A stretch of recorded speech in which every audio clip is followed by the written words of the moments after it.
National Weather Service in Mount Holly, New Jersey has issued a severe thunderstorm warning for southern Sussex County and central Delaware. This includes the city of Georgetown until 9:45 p.m. At 8:49 p.m., National Weather Service Doppler radar indicated a severe thunderstorm capable of producing quarter-size hail and damaging winds in excess of 60 miles per hour.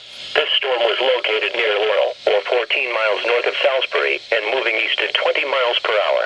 The severe thunderstorm will be near Laurel around 9 p.m., Sycamore, and 6 miles north of Delmer around 9:10 p.m., Gumboro around 9:40 p.m., 6 miles west of Selbyville, 6 miles southwest of Dagsboro, and 7 miles south of Millsboro around 9:45 p.m. This is a dangerous storm.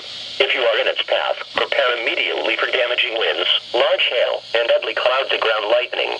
People outside should move to a shelter, preferably inside a strong building, but away from windows.